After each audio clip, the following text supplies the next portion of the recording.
Hello नमस्ते after few months apart फेरि एउटा सानो भिडियो लिएर आएको छु। सो प्रिभियस मन्थ म एउटा सानो मेरो पढाइले गर्दा अलिकति व्यस्त भएँ, सो द्याट कन्स्ट्यान्टली भिडियोहरू बनाउन सकिरहेको थिएन। सो आज केही मन्थको अपार्ट पछि सो सानो भिडियो बनाउँदैछु, सेम एज क्यापिटल मार्केटको बारे। सो अहिले क्यापिटल मार्केट, नेपालको economy, capital market specially share बजार प्रिभियस डेज पछाडि कन्स्ट्यान्टली 3-4 दिन लगातार बढिरहेको छ। सो मान्छेले के एक्सपेक्ट गरेको थियो भने नेपालको पोलिटिकल टर्मोल छ, विश्व बजार पनि टर्मोल छ। यो अवस्थामा ठुल्ठुलो बजारका विश्लेषकहरूले समेत नेपालको सेयर बजार अब अलिकति करेक्सनमा जान्छ, निकै तल नै जान्छ भन्ने एक्सपेक्टेसन गरेको थियो र उहाँहरूले त्यो अनुसारको भिडियोहरू बनाइरहेको थियो। तर अचानक मार्केट 3-4 दिन पछाडि चाहिँ एकदमै राइज हुँदै आयो। सो त्यो अनएक्सपेक्टेड भयो। सो आज म बजार राइज हुनुको कारणहरू र अगाडि पछाडि के हुन सक्छन् त भन्ने दुईटा कुरा लिएर चाहिँ सानो भिडियो बनाउन खोजिरहेछु। सो नेपालको पोलिटिकल टर्मोल, विश्व अर्थतन्त्रको पनि अलिकति अनसर्टेन्टी आदि लगायतले गर्दा बजार तलै निकै करेक्सन भइरहेको थियो। अझै निकै नै करेक्सन हुन्छ भन्ने नै एक्सपेक्टेसन गरिराख्दा अचानक बजार चाहिँ माथि राइज हुनुको कारणहरू चाहिँ म 3-4 वटा कारणहरू देख्छु। एउटा, अहिलेको 2/3 सरकारलाई एकदमै प्रेजर छ। त्यो के प्रेजर छ भने तपाईको चाहिँ उनीहरूले चाहिँ अलिकति सुशासनहरू, भ्रष्टाचार लगायत गरेर थुप्रै कुराहरू अलिकति कन्ट्रोल हुन नसकेको, त्यसले गर्दा चाहिँ अर्थतन्त्र पनि डामाडोल स्थिति हुन आँटेको भन्ने एउटा प्रेजर छ। सो यो स्पेसली काङ्ग्रेस र एमालेमा एकदमै धेरै इकोनोमिस्टहरू पनि छन् र त्यो इकोनोमिस्टहरूको ब्रिफिङ पनि उनीहरू त्यहाँको नेताहरूले सुनेको जस्तो देख्छु म। प्राय उहाँहरूको बोलीहरू सुन्छु, उहाँहरूको चाहिँ एउटा इकोनोमिस्टहरूले बोल्ने खालको बोलिराखेको देख्छु। सो मेरो विचारमा अहिलेको सरकारलाई अलिकति इकोनोमी लयमा ल्याउनको लागि कम्तीमा पनि सेयर बजार चाहिँ अलिकति राइज गर्नुपर्छ।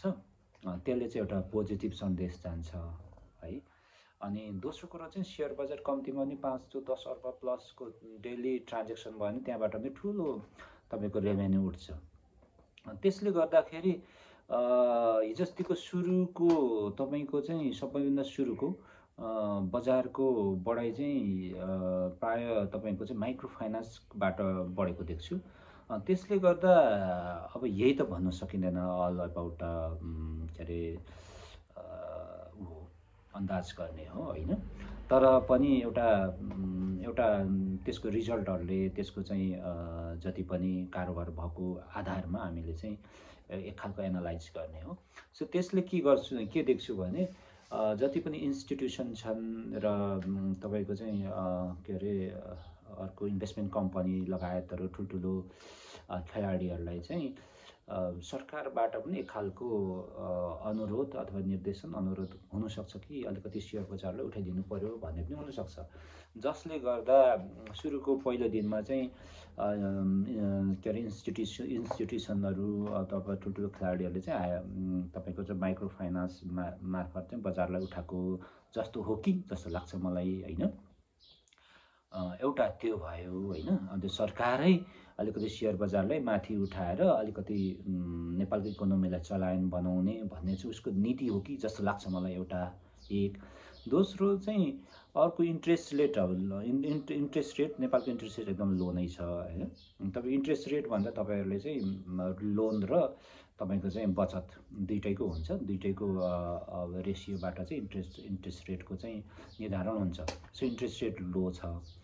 अर्को सेभिङ एकदमै हाई छ नेपालमा, बचत बढी छ। तर त्यो बचत तपाईँको सबै जनतामा नहोला, तर एक खालको तपाईँको चाहिँ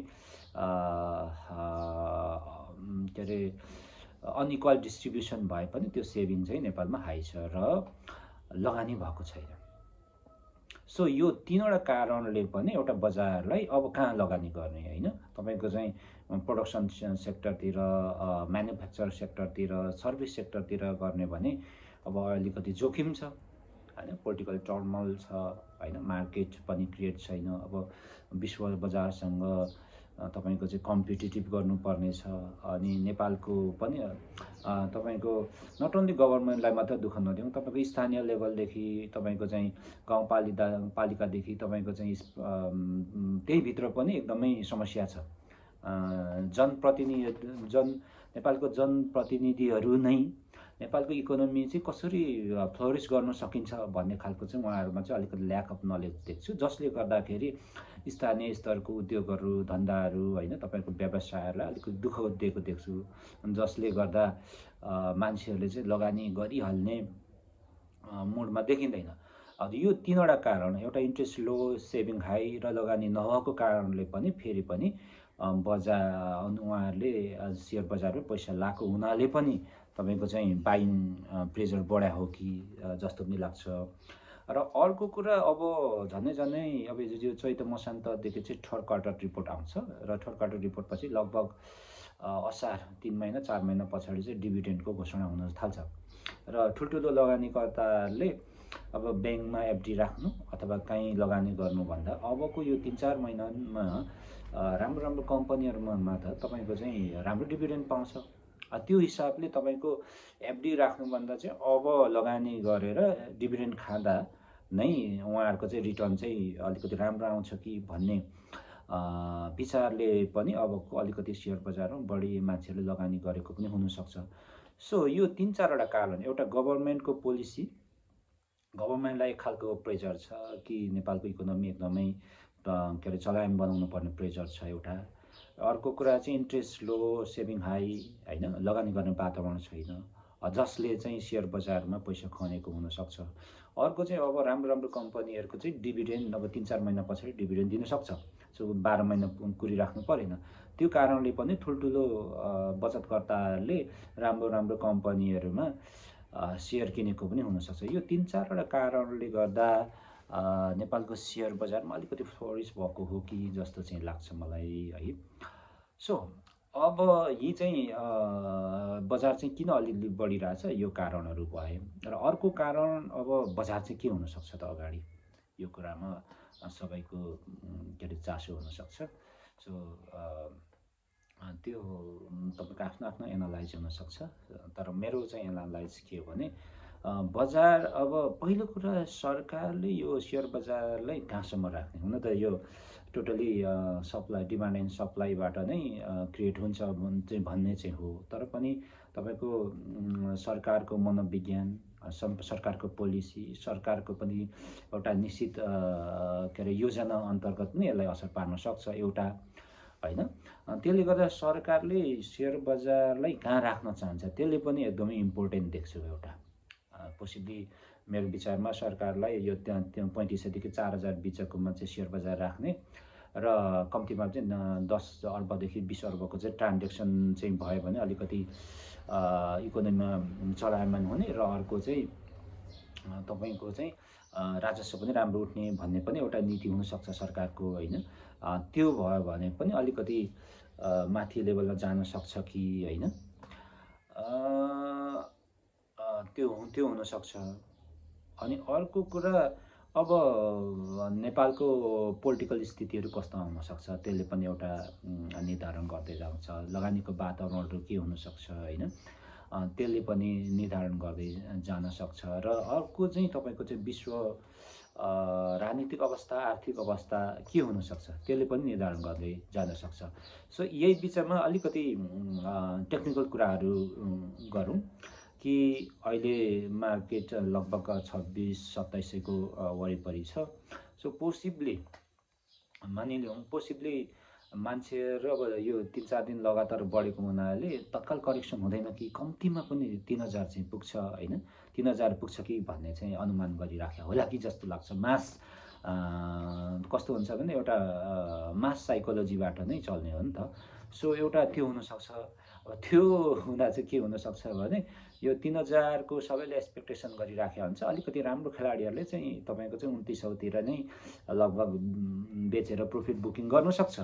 सो 3000 को एक्सपेक्टेसन हुँदाखेरि यो 2900 चाहिँ प्रफिट बुकिङ गरेर करेक्सन हुँदाखेरि त्यो करेक्सनले फेरि मार्केट चाहिँ पुल ब्याक टु डाउन गरेर तपाईँको त सेलिङ प्रेजर भयो भने त मार्केट 3000 नकाट्ला कि है, त्यो हुनसक्छ।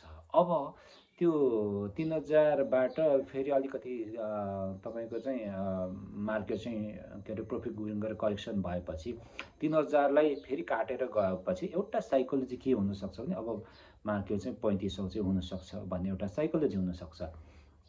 सो त्यो साइकोलोजीमा मोस्ट प्रोबेबली अलिकति चलाक तपाईँको चाहिँ ट्रेडर्सहरूले चाहिँ के गर्छन् भने 3500 को साइकोलोजी छ भने 3400 बेचेर निस्किन्छन् है।